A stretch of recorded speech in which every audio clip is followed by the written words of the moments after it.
இப்போ இந்த 2.5 இன்ச்சு எதுக்காக நம்ம வச்சுருக்கோன்னு உங்களுக்கு புரிஞ்சிருக்கும். இந்த கழுத்தோட இந்த கட்டிங் அளவு போதும் இல்லையா, அதுக்கு தான் வந்து ஃபேப்ரிக்கை ஃபஸ்ட்டு இந்த மாதிரி தான் ஃபோல்ட் பண்ணணும். நீங்கள் அளவு ப்ளவுஸ் வச்சு நீங்கள் தைச்சாலுமே இப்படி தான் நீங்கள் ஃபோல்ட் பண்ணணும்.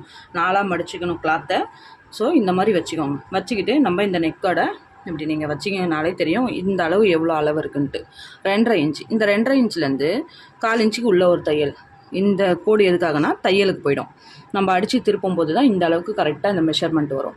ஸோ இங்கேருந்து 2 இன்ச்சு இந்த தையல், இங்கேருந்து 1/2 இன்ச்சு தையலுக்கு. இந்த பக்கமும் தையலுக்கு விடணும், இந்த சைடும் தையலுக்கு விடணும். நெக்கு மார்க் பண்ணுறோம். நெக்குமே 1/2 இன்ச்சு உள்ளே விடணும். எல்லாத்துக்குமே 1/2 இன்ச்சு நீங்கள் உள்ளே விட்டணும். ஓகேவா? ஸோ இப்படி இருக்குது. அடுத்தது இதுதான் வந்து நார்மல் அளவு. இங்கேருந்து நம்ம தையலுக்கு விடணும். இப்போ இது என்ன மார்க்கிங்கோ அப்படியே ஒரு மார்க்கிங். இங்கேருந்து ஸ்ட்ரைட் ஒரு மார்க்கிங். ஏன் ஸ்ட்ரைட்டு மார்க் பண்ணுறோம் அப்படின்னா, இந்த இடத்துல நம்ம மடித்து தைச்சிருக்கோம் பாருங்கள், இந்த ஃபோல்டிங்க்கு. இதுக்கு நம்ம தையலுக்கு அளவு விடணும் இல்லையா? அப்போ இங்கே தையல் போட சொல்ல இன்னும் சுருங்கி இங்கே வந்துடும். இங்கே ஸ்ட்ரைட் அளவு ஒரு அளவு விடுறோம். இப்போது இதுதான் ஆம்கோல் ரவுண்டு. நம்ம இங்கே ஃபேப்ரிக் வைக்க சொல்லவே இங்கே தையலுக்கு 1/4 இன்ச்சு விட்டுட்டு தான் நீங்கள் கிளாத்தை வைக்கணும். கரெக்டாக இந்த மாதிரி 1/4 இன்ச்சு விட்டுட்டு தான் வைக்கணும். அப்போது இது ஆம்கோல் அளவு. இங்கே ஒரு மார்க்கிங், இங்கே ஒரு கோடு, இங்கே ஒரு கோடு. அதே இங்கேருந்து 1/4 இன்ச்சில் மேலே ஒரு கோடு. இந்த 1/4 இன்ச்சு எதுக்கு? தையலுக்கு. எல்லாத்துக்குமே 1/4 இன்ச்சு விடணும். இங்கேருந்து 2 இன்ச்சு. 2 இன்ச்சு எதுக்கு? தையலுக்கு. இந்த தையல் உள்ளே போகுது இல்லையா, அந்த 2 இன்ச்சு. இங்கேருந்து ஸ்ட்ரைட்டாக ஒரு கோடு. ஓகேவா? புரிஞ்சிருச்சிங்களா? எல்லாத்துலேயுமே 1/4 இன்ச்சு உள்ளே விடணும். இதுக்கு தள்ளி இந்தாண்ட பக்கம் விடணும், இதுக்கு இந்த சைடு விடணும்.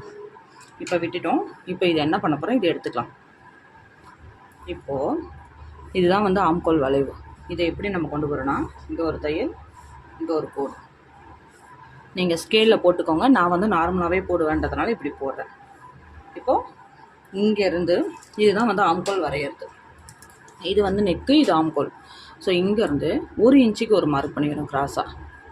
இங்கேருந்து 1 இன்ச்சுக்கு ஒரு மார்க். இப்போது மார்க் பண்ணிவிட்டு இங்கேருந்து வளைச்சி கொண்டு போனோம். இங்கே இப்படி வளைச்சி இப்படி கொண்டு போகிறோம்.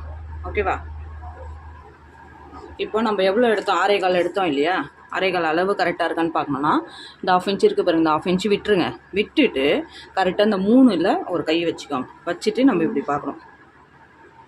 ஓகேவா? இங்கே 1/4 இன்ச்சு விட்டுட்டு இன்ச்சு டேப்பை வச்சு 3ல் இங்கே ஒரு கையை பிடிச்சிக்கிட்டு அப்படி லைட்டாக வளைச்சி கொண்டு போனோம் அப்படின்னா இங்கே கரெக்டான அளவு வந்துடும். ஓகேவா? ஸோ 6. இது வந்து தையலுக்கு. அவ்வளோதான். இப்போ பேக் நெக்கு வந்து எப்படி மார்க் பண்ணோன்னா, சேம் அதே மாதிரி இங்கே கோடு போடக்கூடாது. முன்னாடி தையலுக்கு 1/4 இன்ச்சு விட்டுருக்கோம் பார்த்தீங்களா, இங்கே தான் ஒரு கோடு போடணும்.